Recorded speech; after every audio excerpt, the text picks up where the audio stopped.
សួស្តីបងប្អូនទាំងអស់គ្នាថ្ងៃនេះvừaជួបគ្នាទៀតហើយថ្ងៃនេះយើងមកមើល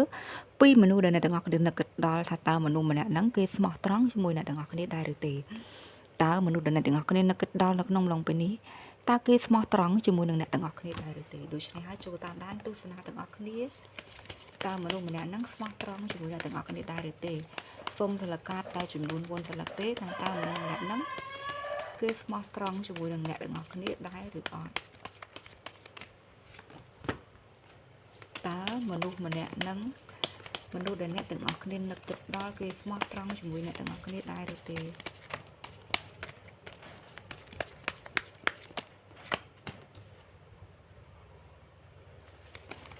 តើមនុស្សដែលអ្នកទាំងអស់គ្នានឹកគិតដល់គេស្មោះត្រង់ជាមួយអ្នកទាំងអស់គ្នាដែរឬទេ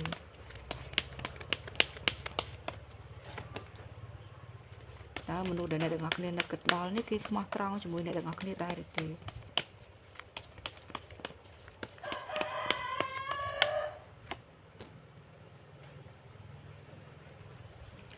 រួចហើយបងប្អូនទាំងអស់គ្នានៅយើងចូលមើលតែម្ដងថាតើ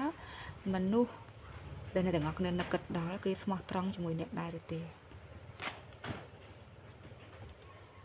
សម្រាប់នៅក្នុងនេះអាចនឹងថាបើថាតំណែងស្នេហាគឺមានច្រើនដែលចូលមកសម្រាប់មនុស្សម្នាក់ហ្នឹងគឺគេមានជំរឿសច្រើនក្នុងការជ្រើសរើសប៉ុន្តែគេមានការអន់ចិត្តជាមួយនឹងបងប្អូនទាំងអស់គ្នាអាចថានៅក្នុងនេះមនុស្សម្នាក់ហ្នឹងគឺគេមានការអន់ចិត្តជាមួយនឹងតំណែងស្នេហាមួយហ្នឹងមួយវិញទៀតអាចនិយាយថាចិត្តរបស់គេគឺអត់មានទាន់មានភាពច្បាស់លាស់នៅឡើយនៅមានការច្បោកច្បល់ច្រើននៅក្នុងតំណែងស្នេហាដោយសារតែនៅក្នុងនេះគឺមិនមែនមានតែអ្នកទាំងអស់គ្នាម្នាក់ទេគឺមានមនុស្សច្រើនគ្នាមែនទែនដែលចូលមកពាក់ព័ន្ធឬក៏គេដែលមានមនុស្សច្រើនគ្នាមែនទែនដែលចូលមកស្រឡាញ់ពេញចិត្តជាមួយនឹងមនុស្សម្នាក់ហ្នឹងដូច្នេះហើយនៅក្នុងនេះគឺគេមានជំរឿសនៅក្នុងដៃទើបធ្វើឲ្យចិត្តរបស់គេរៀងច្បោកច្បល់បន្តិចគឺអត់ទាន់អាចកាត់សេចក្តីបានថាត្រូវតែស្មោះត្រង់ជាមួយនឹងអ្នកទាំងអស់គ្នាបានឡើយទេពីព្រោះពេលខ្លះត្រូវកាត់ចិត្តឲ្យគេនឹងជ្រើសរើសយកនរណាម្នាក់ប៉ុន្តែអាចនឹងថានៅក្នុងនេះមនុស្សទាំងអស់ដែលចូលមកក្នុងជីវិតគេនេះរួមទាំងអ្នកទាំងអស់គ្នាដែរគឺគេត្រូវកាត់ផ្ដាច់នរណាម្នាក់ចេញទាំងដែលចិត្តគេនឹងមិនចង់ក្នុងនេះគឺមានន័យបែបហ្នឹងគឺមានន័យថាមនុស្សម្នាក់ហ្នឹងគឺគេមានជំរឿសច្រើនដូច្នេះហើយគេអត់ដឹងថាត្រូវសម្រេចចិត្តបែបណានៅឡើយក្នុងចិត្តគេបើសួរថាចិត្តគេជ្រើសរើសយកមួយណាគឺថានៅពេលហ្នឹងគឺមានការច្បោកច្បល់នៅក្នុងចិត្តដូច្នេះហើយយើងអត់ទាន់អាចកំណត់ចម្លើយបានទេដូច្នេះហើយនៅក្នុងនេះគឺអាចនិយាយបានថាស្នេហាមួយនេះគឺមានកើតឡើងមនុស្សច្រើនគ្នាមែនទែន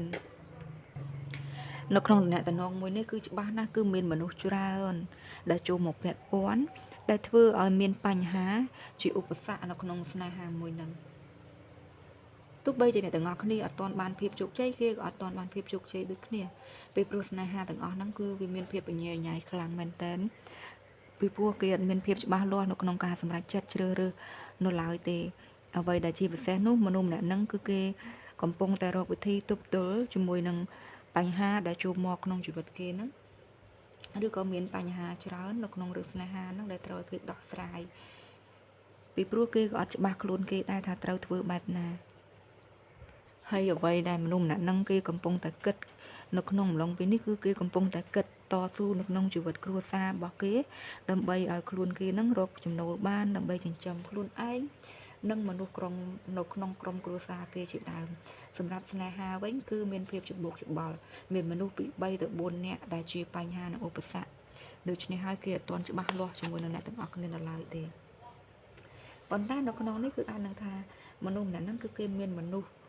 ដែលនៅក្នុងចិត្តមើលឃើញថាមាននរណាម្នាក់ដែលគេស្រឡាញ់ហើយដូច្នេះហើយអង្គថាមនុស្សដែលគេមើលឃើញថាស្រឡាញ់ហ្នឹងគឺជាមនុស្សដែលគេធ្លាប់ស្គាល់អត់ប្រកាសថាជាអ្នកទាំងអស់គ្នាឬក៏ជាអ្នកណាទេប៉ុន្តែដឹងត្រឹមថាមនុស្សម្នាក់ហ្នឹងគឺគេមានមនុស្សដែលគេស្រឡាញ់ពេញចិត្តហើយមនុស្សម្នាក់ហ្នឹងគឺជាមនុស្សដែលគេធ្លាប់ស្គាល់ហើយផងដែរឬក៏ធ្លាប់មានតំណែងហើយផងដែរឬក៏អានឹងថាមនុស្សម្នាក់ហ្នឹងគឺគេកំពុងតែមានការអន់លំទោននៃក្តីស្រឡាញ់ជាមួយនឹងនរណាម្នាក់ដែលមានអំណាច លើគេខ្លាំងមានអំណាចលើគេខ្លាំងអាចគ្រប់គ្រងគេបានដូច្នេះហើយថានៅក្នុងនេះមនុស្សម្នាក់ហ្នឹងកំពុងតែមានសម្ពាធជាមួយនឹងមនុស្សទាំងអស់ហ្នឹងផងដែរដូច្នេះហើយសម្រាប់រឿងស្នេហានៅក្នុងនេះមនុស្សម្នាក់ហ្នឹងគឺគេមានជំរឿសច្រើនក្នុងការជ្រើសរើសមែនតើបើឲ្យមនុស្សម្នាក់ហ្នឹងមានភាពស្មោះត្រង់មកលើអ្នកទាំងអស់គ្នាតែម្នាក់គឺថាអត់ទាន់មានភាពច្បាស់លាស់សម្រាប់អ្នកទាំងអស់គ្នាឡើយហើយមនុស្សម្នាក់ហ្នឹងនៅពេលនេះគេក៏កំពុងតែសម្លឹងឃើញនរណាម្នាក់ដែលមាននៅក្នុងចិត្តគេដែរហើយគេមានមនុស្សដែលនៅក្នុងចិត្តគេហើយមនុស្សម្នាក់ហ្នឹងគឺជាមនុស្សដែលគេធ្លាប់ស្គាល់កាលពីមុនមិនថាជាអ្នកទាំងអស់គ្នាក្នុងហ្នឹងគឺអាចមានចំណោមអ្នកទាំងអស់គ្នាដែរដែលត្រូវជ្រើសរើសគេមានការស្មើសម័យមានការនឹកគិតដល់ស្នេហាមួយនឹងហើយនៅក្នុងហ្នឹងគឺគេមានការពេញចិត្តខ្លាំងផងដែរចំពោះមនុស្សម្នាក់ហ្នឹងប៉ុន្តែដឹងត្រឹមតែមនុស្សម្នាក់ហ្នឹងគឺជាមនុស្សដែលគេធ្លាប់ស្គាល់ធ្លាប់មានតំណែងតំណងជាមួយគ្នាឬក៏ជាមនុស្សដែលជិតស្និទ្ធគ្នាជាមួយនឹងគេដែលធ្វើឲ្យគេនឹងមានការពេញចិត្តជាមួយនឹងមនុស្សម្នាក់នឹងខ្លាំង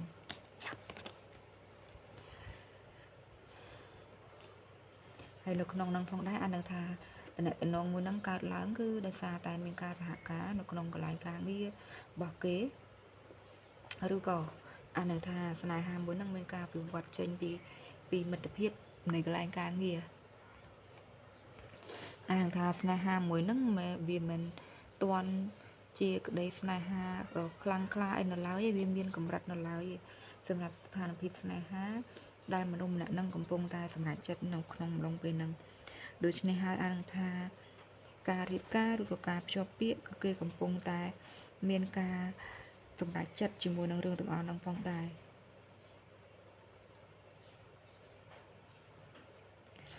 អ្វីជាពិសេសទៀតនោះមនុស្សម្នាក់ហ្នឹងនៅពេលហ្នឹងអាចដឹងថាកំពុងតែបង្កើតមុខរបរដើម្បីជាភាពរឹងមាំសម្រាប់ខ្លួនគេមានមុខតំណែងតួនាទីនៅកន្លែងការងារទាំងអស់ហ្នឹងហើយអ្វីជាពិសេសនោះការងារហ្នឹងផ្ដល់គ្រឹះរឹងមាំឲ្យគេទៀតទោះបីតូចតាចយ៉ាងណាក៏ដោយប៉ុន្តែអ្វីដែលសំខាន់នៅក្នុងនេះថាតើមនុស្សម្នាក់ហ្នឹងគេស្មោះត្រង់ជាមួយអ្នកទាំងអស់គ្នាដែរឬទេនៅក្នុងពេលឥឡូវហ្នឹងក្នុងនេះគឺអាចនិយាយបានថាគឺមានមនុស្សច្រើនមែនទែននៅក្នុងតំណងស្នេហាមួយហ្នឹងចិត្តរបស់គេគឺមានការច្បុកច្បល់គេអត់ដឹងថាត្រូវជ្រើសរើសយកម្នាក់ណានៅឡើយទេដោយសារតែនៅក្នុងនេះថាវាពិបាកក្នុងការសម្រេចចិត្តដែលឲ្យគេកាត់ផ្ដាច់នរណាម្នាក់ចេញពីក្នុងជីវិតគេនៅក្នុងអំឡុងពេលហ្នឹងហើយមិនត្រឹមតែប៉ុណ្ណោះគឺអាចនឹងថាស្នេហាច្រើនចូលមកបែបនេះវាជាបញ្ហាជាឧបសគ្គ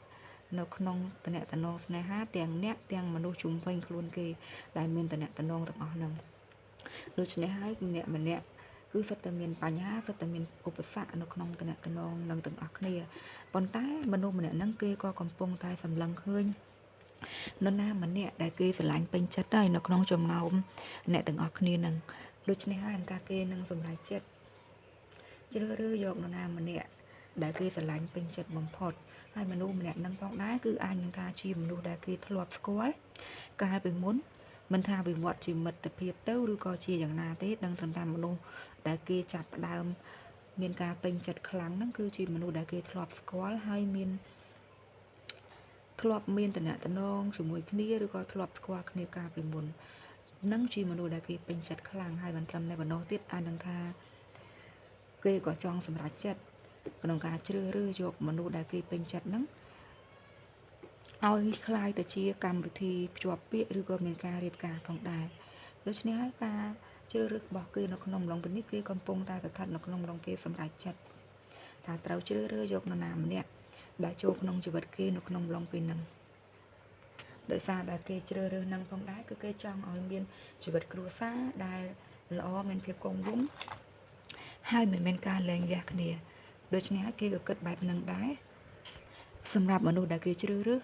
យកទៅថ្ងៃអនាគតឬក៏រើសយកជាគូរបស់គេហ្នឹងដូច្នេះហើយយើងអាចកំណត់បានថាមនុស្សម្នាក់នឹងនៅពេលនេះស្មោះត្រង់ជាមួយអ្នកទាំងអស់គ្នាកម្រិតណាទេដោយសារតែចិត្តរបស់គេនៅពេលនេះគឺគេកំពុងតែមានការច្បុកច្បល់ហើយកំពុងតែជ្រើសរើសយកនរណាម្នាក់ដើម្បីរួមដំណើរជីវិតជាមួយគេដឹងគ្រាន់តែដឹងត្រឹមថាមនុស្សដែលគេកំពុងតែពេញចិត្តនេះ គឺជាមនុស្សដែលគេធ្លាប់ស្គាល់កាលពីមុនដូច្នេះហើយសង្ឃឹមថាបងប្អូនទាំងអស់គ្នានឹងយល់ពីអត្ថន័យនៃវីដេអូមួយនេះអរគុណច្រើនដល់បងប្អូនទាំងអស់គ្នាដែលចូលតាមដានទស្សនានៅវីដេអូនេះជូនពរបងប្អូនទាំងអស់គ្នាជោគជ័យក្នុងរឿងការងាររឿងលុយកាក់និងរឿងស្នេហាផងដែរអរគុណច្រើនជួបគ្នានៅវីដេអូក្រោយទៀតចាអរគុណ